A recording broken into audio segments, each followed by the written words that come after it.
نے موت کو چکھنا ہے. بولو کس کو چکھنا ہے؟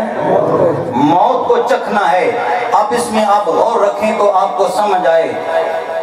اللہ تعالیٰ نے یہ نہیں فرمایا کہ جب موت آئے گی تو موت سے وہ گھائل ہو جائے گا، بلکہ فرمایا موت کو چکھنا ہے.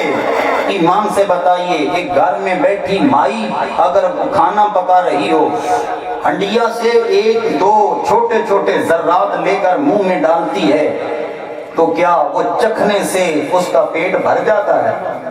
بولیے، چکھنے سے پیٹ نہیں بھرتا.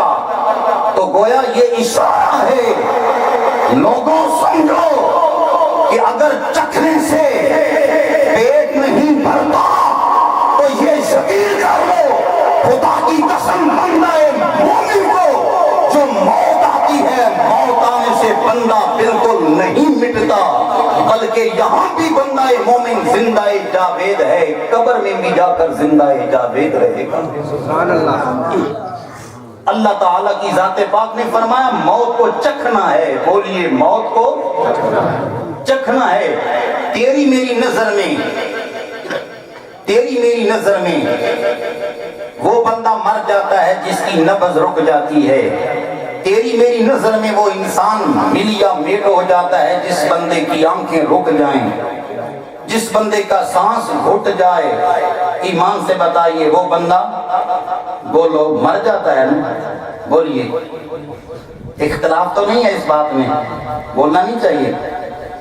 دوستان گرامی قادر، میں عرض کر رہا ہوں دنیا میں اختلاف ہے، ہر چیز میں دنیا نے اختلاف رکھا، لیکن ایک شے میں دنیا نے اختلاف نہیں بنایا، وہ شے ہے موت.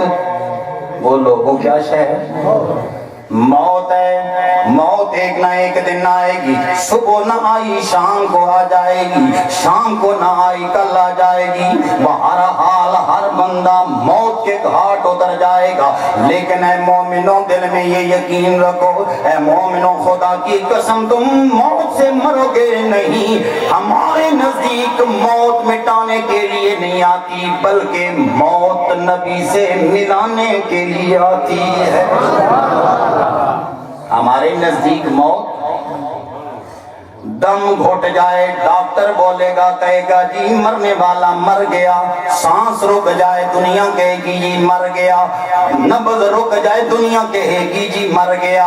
میں نے کہا لوگو یہ تو طبیب کی زبان ہے، لیکن میں طبیب کی زبان نہیں بولنے لگا، میں مدینے والے حبیب کی زبان بولنے لگا. آمنہ کے لال کا ارشاد گرامی کیا ہے؟ دوستان گرامی قادر، ایک ہے موت سے مر مٹ جانا، ایک ہے موت بھی آ جائے تو بندہ نہ مرے. میرے دوستو، میرے تیرے نبی پاک صلی اللہ تعالیٰ علیہ وسلم نے دنیا کو جمع کیا. کافروں کے انتہائی بڑے بڑے نامور فرما روا اکٹھے ہو گئے، جن میں ابو جہل سر فہرست ہے. عتبہ آ گیا، عتیبہ آ گیا، شیبہ آ گیا. یہ وہ کڑیل جوان ہیں جن کو میرے تیرے نبی نے فرمایا نہ ہنجارو کلمہ پڑھ جاؤ، لیکن کہنے لگے ہم کلمہ نہیں پڑھیں گے. میرے تیرے نبی نے فرمایا آج بھی وقت میری مان جاؤ، کلمہ پڑھ جاؤ، فلاح پا جاؤ گے. کہنے لگے نہیں پڑھیں گے. میرے دوستو ادھر سرکار کا اصرار بڑھتا گیا، کافروں کا انکار بڑھتا گیا. کافر کہنے لگے نہیں مانیں گے. میرے دوستو، میرے بھائیو، میرے رب نے فراز عرش سے جبرائیل کو بلایا. فرمایا جبرائیل جلدی کرو، میرے یار کو بتا دو، او میرے حبیب آمنہ کے لال، اے نبیوں کے امام، انکا لا تسمع الموتى، او میرے حبیب ان مردوں کو تم نہیں سنا سکتے. ان مردوں کو تم نہیں سنا سکتے. سرکار ان کو فرما رہے ہیں کلمہ پڑھو، میری مانو. وہ کہنے لگے ہم نہیں پڑھیں گے. سرکار کو گالیاں دینے لگے، سرکار کا مذاق اڑانے لگے، اب سرکار کا تمسخر اڑانے لگے. لیکن رب نے فرمایا جبرائیل میرے حبیب کو بتا دو میرے یار یہ مردے ہیں. کیوں نہیں فرمایا کہ یہ کل موتا مردوں کی مثل ہے؟ نہیں فرمایا موتا یہ مردے ہیں، مولا کر رہے، یہ تیرے یار کو گالیاں دے رہے. فرمایا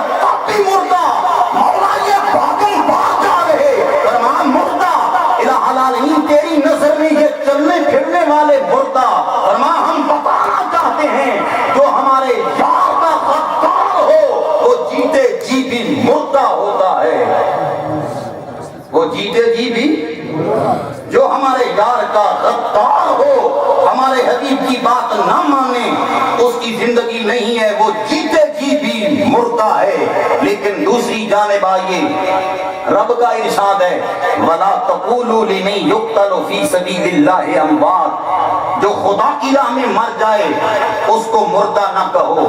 ایک مقام پر تو یہ فرمایا، لیکن دوسرے مقام پر فرمایا وَلَا تَحْسَبَنَّ الَّذِينَ قُتِلُوا فِي سَبِيلِ اللَّهِ أَمْوَاتًا، فرمایا جو بندہ خدا کی راہ میں مارا جائے تو اسے مردہ بھی گمان نہ کرو۔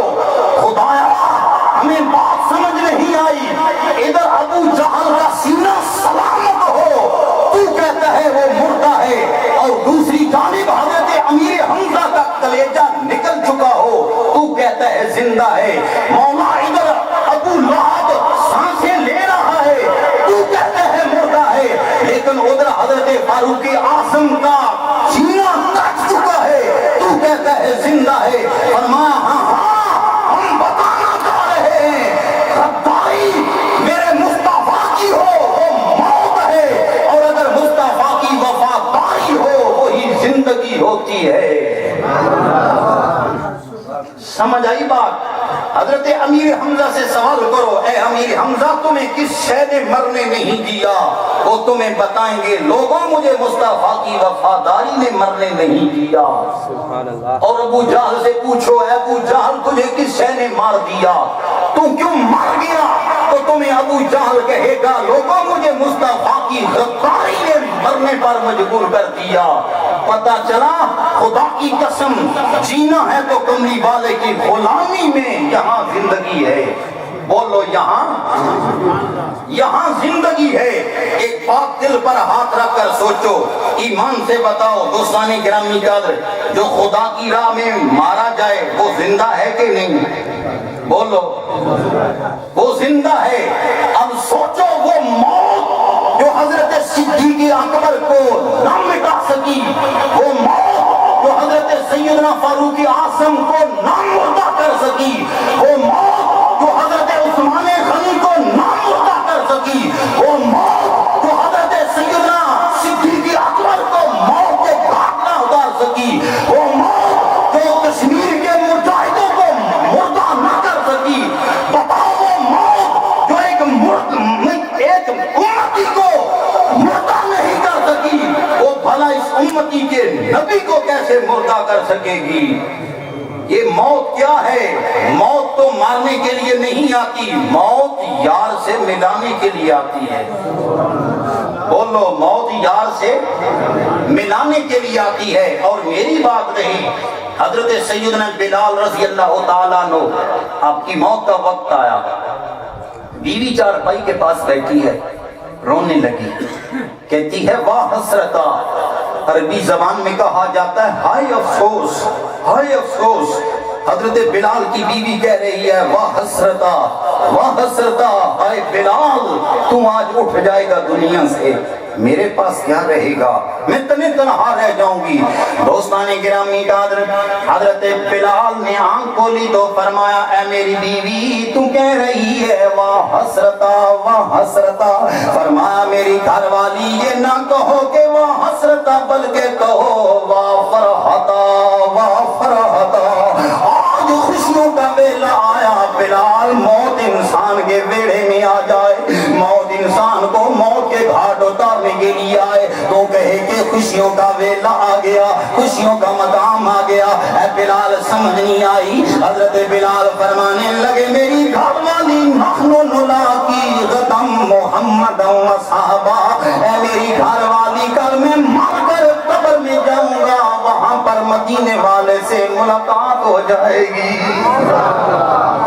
اس سے ملاقات ہو جائے گی، مر کر قبر میں جاؤں گا، مدینے والے سے ملاقات ہو جائے گی۔ میرے دوستو ایمان سے بتاؤ، سوچو ذرا خیال میں رکھو، اگر یہاں پر ایک اللہ کا بندہ کھڑا ہو کر کہے کوئی بندہ مجھے 50,000 روپیہ دے دے، میں داتاری حجویری کا چہرہ دکھا دیتا ہوں، خدا کی قسم